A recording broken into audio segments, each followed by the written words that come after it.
I'm Grace Diller with Burien Arts, and welcome to this series of In the Artist Studio featuring Rebecca Sayre. Rebecca was our featured artist scheduled for April, and then COVID happened. So now we have Rebecca showing at the Highline Heritage Museum for the month of November. And we're pleased to bring you this class and this orientation via Zoom so that you can get up close and personal with Rebecca while we're still respecting the social distancing requirements that are needed during this troubling time. So Rebecca is an amazing artist. She's our featured artist, and her medium has typically been collage. And she'll share more about the work that is currently showing. We'll be talking about those pieces, and I'm just really pleased to present artist Rebecca Sayre. So Rebecca, go ahead, introduce yourself and share what you have at the museum right now. Hi, hello out there everyone in COVID land. I'm so grateful to finally, several months later, just as everything flows in this world today, be able to share my work with you. I'm excited to be able to work with Grace, whom I actually met many years ago working on some habitat restoration projects that we were both involved in professionally. So it's kind of a nice full circle. And yes, for the last several years, I've dabbled and just recently gotten more seriously, honestly, involved in really trying to share more about my collage, what I call mixed media collage, paper and paint work. And how I came to this medium was kind of twofold. I did a lot of painting when I was younger. My mom is a watercolorist, and so I grew up around that. I had done stained glass for a little while when I lived in Virginia. I really enjoyed the constructive component of that. But I had a house with a garage at that point and found that I went through a divorce and moved, and you need very specific spaces to do glass work. And so I started doing collage as an interesting way to meld those two things that gave me that constructive component with no sharp edges, with no broken pieces of glass, and just really thrived in the process, and really appreciate the interesting combinations of texture and depth and color and contrast that you can do with this medium. And so I'm really inspired by the natural world. As I know Grace just told me that my artist statement is going to be shared, but I have it right in front of me. My artist statement is that I'm moved by the natural world, and I feel drawn to exploring the different perspectives through paper and paint. I enjoy how these elements work together in surprising ways to create such an interesting depth and texture.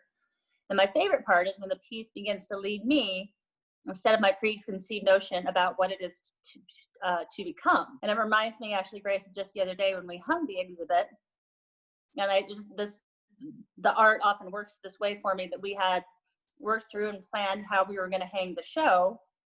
And then as we started hanging the show, we're like, no, let's try this. And it was something entirely different by the time that we got it up than when we started, even though we had thought it through quite a bit before the process began.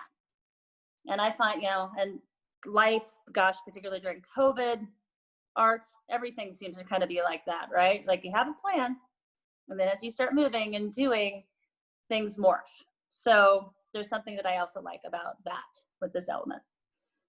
And the show is absolutely stunning, and the finished product with the hanging on the wall is fabulous. So I hope all of you that are watching this video can actually get to the museum during the month of November.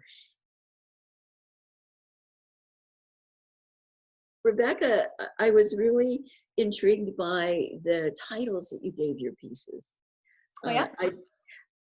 So perhaps you could just share a little bit about each one of the pieces. The first one is called Warmth. Would you like to talk about warmth?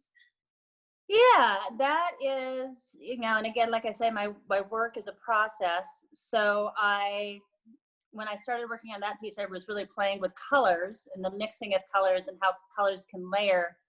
And so it's a really kind of a bright, springy piece, and it's yellow, kind of a brighter yellow layered on blue, and it feels to me, that's sort of a path walking through some trees, like the warm sunlight on you as you would be walking through that path. So I try to go with what the feeling, sort of my general strategy is, like a 1 or 2 word title with whatever the, more or less, it's what feeling the piece evokes. And that piece really does exude warmth. It's the perfect title. So the next one is Sentinel. That is, it's a big glossy black raven, kind of overlooking a landscape. And that's, slightly different. I looked at some of the Native American, Suquamish and other local tribal meanings and associations with raven. And it's, a warrior and a guardian and a creator and a magician.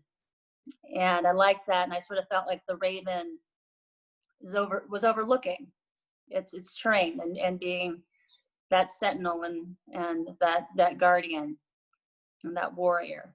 So that's where that name came from. Yeah, I recognized the thicker beak of the raven, and recognized it wasn't a crow. It's funny because my work, I tried to do just like suggestive. I don't try to be too detailed, but working in that beak felt like that was really important. Yeah, you really draw it out that that's the crow and all of its, or the raven, not the crow, and the characteristics of the raven. Oh, good. And thank you so much for tying it to the indigenous tribes. And we should acknowledge that we are on tribal land of the Duwamish people that's never been ceded. So it's unceded tribal land. So we'd like to honor them. Of the Duwamish people that's never been ceded. So it's unceded tribal land. So we'd like to honor them. Thank you. So the next one, as you're walking through the museum, the piece is called Renewal. And that was, again, after a spring morning walking in the woods by my home at the time, I was just struck by all these beautiful nurse logs. And again, that's this beautiful cycle of a healthy forest where as one tree dies, a new tree comes out. And it's a colorful nurse log with a little huckleberry growing up through its decaying wood. And so that's renewal. Very cool. I like that whole concept of the nurse log and huckleberries. One of the best fruits available, native fruit. Yeah, totally. And estuary, of course, we're on the Puget Sound body of water, which is one of the most incredible estuaries in the United States. So tell us about estuary. Well, estuary is it's a very minimalist reference to fish and water and the ocean. And part of that really harkens back to when I was a kid. My family has a property on a small island in the San Juans, just north of Buenos, Sinclair Island. And it had a really long approach that was this really sandy, shallow beach. We'd often have to park our little boat pretty far out and wade in. And so that I spent a lot of my childhood wading through eelgrass and encountering all the crabs and fish and all the little creatures who live in that incredibly rich part of the Puget Sound ecosystem. And so I found when I started doing this type of work, collage work, the first thing I was drawn to was these grassy scenes. And and eelgrass. And I realized that I was very inspired by eelgrass and what that place is. And that really important part of the ecosystem is really the estuary of, you know. And your art really has that feel, that organic feel that just is so expressive and ties us to nature when we look at your pieces. So, so thank you. Your next piece is called Shift. Tell us about that. That's an interesting one. And I really like that piece. That's my life has gone through some changes during the last few months. And that stag harkens to, again, sort of other Native American references and other, actually just indigenous peoples around the world references of how the stag can kind of watch over change and growth, and it was a slightly new style for me, and so it's sort of referencing the shift in time, a shift in some things in my life, and just that transitional space. And I don't know, I liked, when thinking of those concepts, I decided I like the word shift. I like short little titles. And maybe that leads to Wide Open. Was that a sequel, or? That wasn't a sequel as much as I was just when I was really playing with that sort of grassy style. And for me, that piece, it kind of reminds me, you know, very loose. It's sort of like it's under the sea again, but it also looks sort of like a Dr. Seuss forest. And I just kind of imagined wandering through that space and sort of a big wide open, sort of like an East Coast forest, you know, where there's just all these trees that are kind of the same shape, and and it made me think of those wide open spaces. Yeah, our forests are pretty dense, aren't they? Rainforests, dense and lush.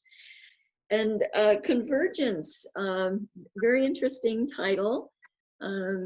That's a very personal piece for me. You know, my partner of many years and I get a little emotional here, just parted ways, and that was actually it was a reference. It's you know, why not? It's a little fish that represents Pisces and the Scorpio, and I was in processing some things that went through and trying to remember and focus on the really lovely parts of that experience. That was sort of where we converged, and I had the thought that had come to mind as I was processing some things, and I decided to I don't want to say memorialize, but to just honor that with a collage. And it's interesting that you know, when streams come together, that term confluence, where they converge and you know, just open up into something else. So with this exactly. And the part of that piece is also where the river starts to kind of pull away, right? And nothing is permanent, and everything's flowing, and everything's changing at all times. But there are moments in time. And with your life now, everything's flowing and changing, and you're going in a beautiful direction. Yeah. And we are so honored that you're our feature artist. So thank you, Rebecca. I'm really thrilled to be doing that. So Finding Rhythm is a very interesting piece too. Tell us about that. Well, I mean, I think that again is also sort of hearkening to the time that my life is in, and just sort of finding a new rhythm. And that was playing with some bolder colors. I think that I've also found during this time of Corona that big wide open spaces seem really appealing to me, right? Like not being confined. And that piece, again, somewhat guided by my pre-planning and somehow just by the way the art moves. I just find it very rhythmic, and it's just got a balance to it that makes me think of rhythm. And now we move over to a series of smaller pieces. So if you're using this Zoom recording as your guide, as you're going through the museum, you'll see the vertical, Mhm. which ended up, we changed it a couple times. First That it was was a one of the things grouping. that just evolved. It evolved, and we thought of it being a horizontal line, and the vertical just seemed to be perfect. And there are several squares that you see. Mhm. The titles are nectar, stroll, desert, flow, growth, and density. So Rebecca, can you share a little bit about each one of those? Yeah. Well, nectar is pretty simple in that it's a hummingbird feeding on a flower. So to get to the essence of what's sweet about that one, it's the nectar. What's the next one? Stroll. Stroll is just, it's a forest, and I put sort of just the basic outline of a tiger cruising through there, and it just makes me feel like tiger's taking a stroll. And the next one is desert. That one's pretty easy because it's a desert scape. Yeah. That wasn't my most creative title. And flow. Flow, Interesting title. yeah, and again, it's one of those kind of estuary seascapes. And I played with sort of having a gradation of the paint color, and it's just sort of, it feels like there's a movement in it, and it's flowing. Things are just moving. And growth is the next one. Yeah, that's a tree, and that is actually a mixture of styles. When I actually very first started doing this work, and Renewal is of the same style, I like to, I use decorative papers, as I'll talk about, kind of Japanese papers and other formal papers, and I also like to recycle things. And I really like taking strips of magazine because you can find all sorts of patterns and colors in there. And with that, it's really fun to do like cedar bark, which is what those two pieces I just referenced are. And it just feels like the branches of the tree are just growing out and finding sun and finding space. And so growth makes sense there. Mm-hmm. And then the last one in the small series on the verticals is density. That piece has a heaviness to it. And again, I don't even know it, like I just started working on it, and that's just kind of how it evolved. It just feels like it's got kind of a density to it. Great. And so sometimes I just look at them, and the word that pops into my head is what I find. And I should say that, you know, all of these are for sale, and the contact information is through Burien Arts. And we would love to see that you take some of these pieces home with you. Yeah, and I don't know if it's okay to say this, but I do also do commissions. So if people are interested, yes, in like something or like a palette, I'd be happy to work on something. Yes, yes, that's perfectly appropriate. And of course, if you do purchase these, the funds are split between the artists and Burien Arts, and we so much appreciate your patronage because the artwork does fund our free programs that we offer and the free classes. Plus, we have a scholarship with the Highline School Foundation, and our funds go to a graduating senior that's pursuing the arts. Oh, so, cool. Yeah, That's yeah. Cool. And we've been doing that for a number of years, and so we appreciate donations and people purchasing the art. The last two pieces are Shimmer and Autumn, and so Shimmer, those. I mean, that's just, again, sort of the essence that I get off of that piece. It's just sort of, I mean, I used a really monochromatic palette on that one, and with just some difference of sort of brighter shimmery colors. And so again, that's just, it feels kind of elegant, kind of shimmery. And so that's where that name came about. And autumn, because it looks like an autumn day. That's what it reminds me of. Well, thank you so much, Rebecca, for sharing your art with us and sharing the meaning behind them and about you personally. It's so meaningful when people purchase art and experience art to know about the artist and what inspired them to create that beautiful piece. So thank you Yeah. for going into detail with us and your process and sharing about the pieces. No, thank you for asking. I'm honored. I'm curious. You said that you've always created art. Even as a youngster, you were around art. So I'm wondering what your plan is for the future. So do you have plans for creating more art, and what do you Well, see the I future actually, I holds? mean, again, and all of the sort of interesting transitions that occur in life these days, I really am feeling an opportunity and using the fact that I just recently moved. I've moved to a live workspace right near Wallingford, and you can see it behind me.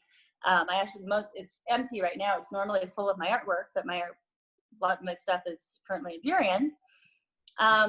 But I am going to, again, as COVID permitting and all that good stuff, going to have this be a art gallery. Very cool. That people can walk up, and I've got this really cool sandwich board that I just ordered that just arrived, and I'm gonna make that be my sign, and I'm gonna just use this as an art space, as hopefully I can do some collaborations with other artists. And I've always wanted to do more artwork. I mean, Grace, you and I know each other through more of an advocacy, habitat restoration policy background, and that has been the bulk of my career and a big focus of my life. But I've always wanted to do more art, and I was always like, someday. So it's not like I've had a very clear and direct plan for it, but it's sort of like, well, someday is now. So that's where I'm at, and other opportunities that unfolds, I'm open to seeing where it goes. And we're so glad to be part of this opening and your new future. So yeah, and I appreciate it. I mean, you're just, I find it fascinating and how this manifested, and that I was working on a piece for a friend, and I think I posted something on Facebook because I just wanted, sometimes I like to get feedback when I'm in the middle of a piece. So like, what do you think? Is this color, that color? And I did that. And then Grace, you saw it because we're Facebook friends from our previous associations. And you asked me to do a show. And I was like, okay, sure. I do have a bunch of pieces. So this ball just got rolling in such an organic fashion. And this has just turned out to be a wonderful show, and we're so pleased. And thank you again, Rebecca. So absolutely, yeah, I hope that all of you who are watching this video can actually go into the Highline Heritage Museum and see Rebecca's art in person. So thank you. And for future opportunities, and for my little gallery that I'm starting, I have an Instagram account at Rebecca Sayre Artist, and I also have a Facebook page, Rebecca Sayre Artist. So if you want to know what's upcoming, great, as it evolves, because I have no idea. People could probably friend you on Facebook as well. Same thing, Rebecca Sayre Artist. Yeah.